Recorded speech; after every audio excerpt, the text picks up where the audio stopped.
Assalamualaikum warahmatullahi wabarakatuh. Saya Raditya Farizal dari 12 IPA 3. Saya akan menjelaskan Indonesia dalam panggung dunia. Landasan ideal dan konstitusi politik luar negeri, Indonesia bebas aktif.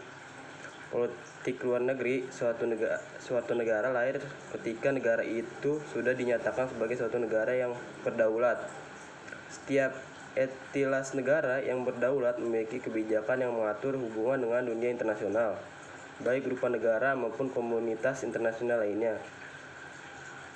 Indonesia sebagai sebuah negara berdaulat juga menjalankan politik luar negeri yang senantiasa berkembang sesuai dengan kebutuhan dengan negeri dan perubahan situasi internasional.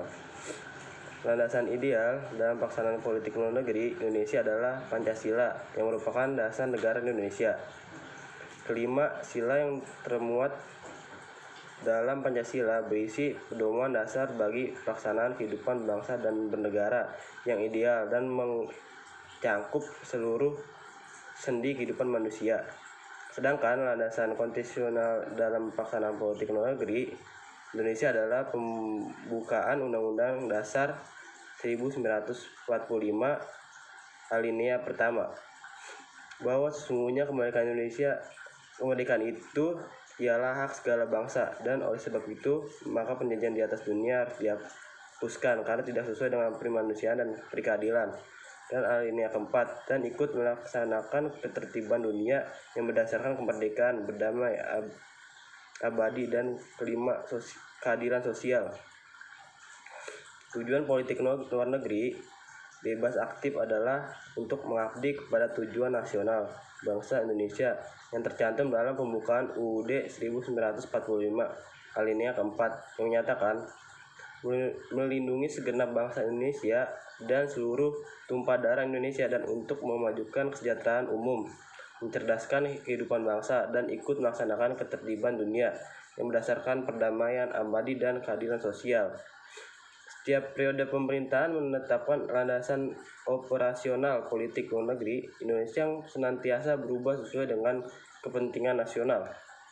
Dikeluarkanlah maklumat politik pemerintah tanggal 1 November 1945 yang isinya adalah politik damai dan hidup berdampingan secara damai, tidak campur tangan dalam urusan dalam negara lain. Politik bertetangga baik dan kerjasama dengan suatu negara di bidang ekonomi, politik, dan lain-lain, serta selalu mengacu pada piagam PBB dalam melakukan hubungan dengan negara lain. Selanjutnya, pada masa demokrasi terpimpin 1959 sampai 1665, landasan operasional politik luar negeri Indonesia adalah berdasarkan Undang-Undang 1945 yang terdapat dalam pembukaan Undang-Undang 1945 alinea pertama pasal 11 dan pasal 13 ayat 1 dan dua Undang-Undang 1945 amanat Presiden yang berjudul Penemuan Kembali Revolusi Kita pada 17 Agustus 1959 dikenal sebagai Manifesto Politik Republik Indonesia.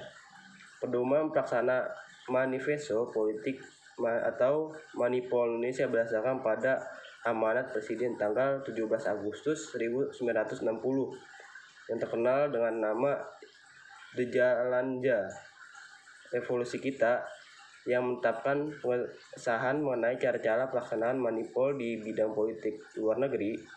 Politik luar negeri Indonesia tidak netral, tidak menjadi penonton, dan tidak tanpa prinsip. Politik bebas tidak sekedar cuci tangan, tidak sekedar defensif, tapi aktif dan berprinsip serta berpendiri. Manipul Dejalanda Revolusi Kita merupakan embrio kelahiran serta doktrin baru, yaitu dunia tidak terbagi dalam blok barat, blok timur, dan blok Asia Afrika atau blok ketiga. Pada masa Orde Baru, landasan operasional politik luar negeri Indonesia kemudian semakin dipertegas dengan beberapa peraturan formal, diantaranya adalah ketetapan MPRS nomor 12 atau MPRS 1966 tanggal 5 Juni 1966 tentang penegasan kembali landasan kebijaksanaan politik luar negeri Indonesia. TEP MPRS ini menyatakan bahwa sifat politik luar negeri Indonesia adalah 1. Bebas aktif, anti-imperialisme dan kolonialisme dalam segala bentuk manifestasinya, dan ikut serta melaksanakan ketertiban dunia yang berdasarkan kemerdekaan, perdamaian abadi dan keadilan sosial. 2. Mengabdi kepada kepentingan nasional dan amanat penderitaan rakyat. Selanjutnya, landasan operasional kebijakan politik luar negeri RI dipertegas lagi dalam ketertiban MPR tanggal 22 Maret 1973 yang berisi: terus melaksanakan politik luar negeri yang bebas aktif dengan pengabdiannya kepada kepentingan nasional, khususnya membangun ekonomi.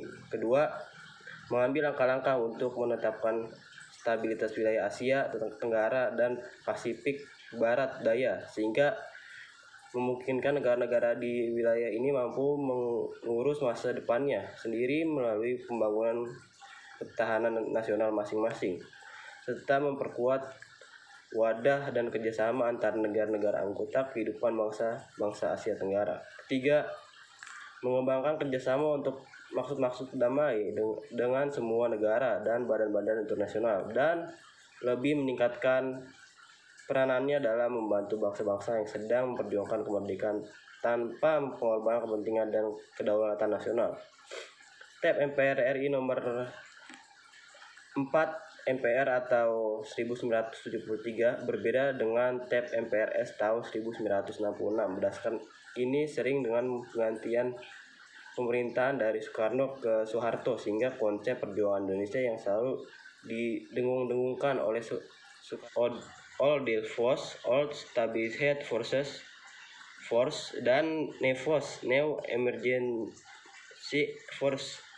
Soekarno menyatakan bahwa ketegangan di dunia pada dasarnya akibat dari pertentangan antara kekuatan Orde Lama, Old Delfos, dan kekuatan yang baru bangkit atau negara-negara progresif, NEFOS.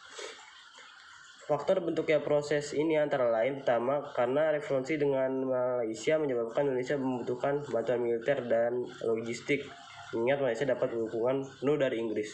Indonesia pun harus mencari kawan negara besar yang mau mendukung dengan bukan sekutu Inggris. Salah satunya adalah Cina. Kedua, Indonesia perlu untuk mencari negara yang mampu membantu dan masalah dana dengan persyaratan yang mudah, yakni negara Cina dan Uni Soviet. Pada masa awal Orde Baru terjadi perubahan pada pola hubungan luar negeri Indonesia. Dalam segala bidang pada masa pemerintah Soekarno, Indonesia lebih memfokuskan pada pembangunan sektor ekonomi. Tujuan utama politik luar negeri Soekarno pada awal penerapan New Orde tatanan baru adalah untuk memobilisasi sumber daya internasional demi membantu rehabilitasi ekonomi negara dan membangun serta untuk menjamin lingkungan regional yang aman yang memudahkan Indonesia untuk berkonsentrasi pada agenda domestiknya. Berikut pernyataan Presiden Soekarno mengenai politik luar negeri Indonesia yang bebas aktif.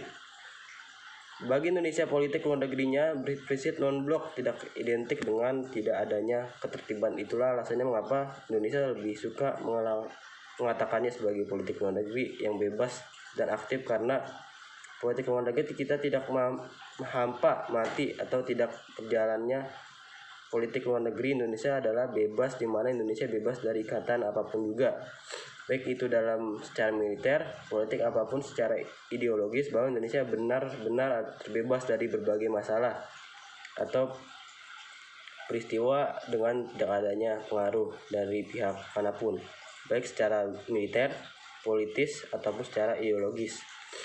Beberapa sikap Indonesia dalam melaksanakan politik luar negeri antara lain: menghentikan konfrontasi dengan Malaysia, upaya mengakhiri kontroversi dari Malaysia, melakukan agar Indonesia mendapatkan kembali kepercayaan dari Barat, membangun kembali ekonomi Indonesia melalui investasi dan bantuan dari pihak.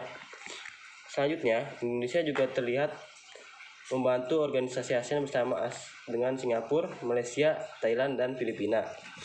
berbagai kebutuhan masyarakat Indonesia coba divalidasi dari dicarikan solusinya dalam forum regional ini. Pemerintahan Soekarno coba membangun Indonesia sebagai salah satu negara industri baru di kawasan Asia Tenggara, sehingga pernah disejajarkan dengan Korea Selatan, Taiwan, dan Thailand sebagai macam-macam Asia baru. Di samping itu, politik luar negeri Indonesia dalam forum ASEAN juga untuk membangun citra positif Indonesia sebagai salah satu negara yang paling demokratis dan sangat layak bagi investasi industri. Presiden Soekarno memakai kerjasama ekonomi Asia Pasifik atau APEC selain ASEAN, keterlibatan Indonesia dalam membangun kondisi perekonomian global yang stabil dan kondusif serta memaksimalkan kepentingan nasional Indonesia masuk sebagai anggota negara produsen atau mengambil minyak dalam OPEC. Ya, sekian dari saya. Assalamualaikum warahmatullahi wabarakatuh.